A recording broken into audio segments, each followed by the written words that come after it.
இங்க ஒரு பையன் ஒரு பள்ளியோட வாழை கண்டுபிடிக்கிறான். ரொம்ப ஆச்சரியமா அவங்க அப்பாட்ட காட்டிக்கிட்டு இருக்கப்போ அப்பா இதை நம்ம தோட்டத்துல புதைச்சு வச்சு ஒரு மந்திரம் சொன்னா இது உயிரோட வந்துரும்னு சொல்றாரு. ஒரு விளையாட்டா தான் சொல்லியிருப்பாரு, ஆனா அவன் மகன் சீரியஸா எடுத்துக்கிறான்.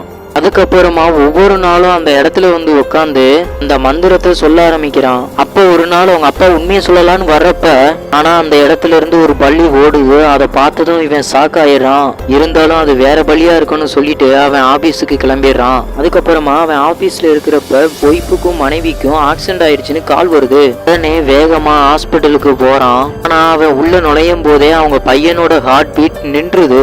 டாக்டர் பையன் இறந்துட்டான்னு சொல்றாங்க. சடனா இடி பவரும் கட் ஆகுது. அடுத்த செகண்டே அவங்க மகனுக்கு உயிர் வந்துடுது. அவன் கண்ணை முழிச்சதுமே அம்மா எங்க போனாங்கன்னு கேக்குறான். தெரியுது அவங்க அம்மா ஃபாட்லயே இறந்துட்டாங்கன்னு. நைட்டு சோகமா தான் ஒய்ஃபோட போட்டோவை பார்த்துக்கிட்டு இருக்கும் போது அவன் பையன் அவளோட கட்டான ஃபிங்கரோட பக்கத்துல வந்து நிக்கிறான். ஆக்சுவலா அந்த பள்ளியை திரும்ப வந்தது மாதிரி இவங்க அம்மா வந்துருன்ட்டு இந்த விரலை புதைச்சு வைக்கலாமான்னு கேக்குறான். இவனும் அவன் மனசு கஷ்டப்படக்கூடாதுன்னு சொல்லி இவனும் புதைக்கிறதுக்காக அந்த இடத்துக்கு போறான். அதுக்கப்புறம் ஒவ்வொரு நாளும் மகன் நம்பிக்கையோட அந்த மந்திரத்தை சொல்லும் போது இவருக்கு ரொம்ப கஷ்டமா இருக்கு. சடனா ஒரு நாள் நைட்டு அவங்க பையன் அம்மா என் கூட பேசினாங்கன்னு சொல்றான் அப்பா கிட்ட.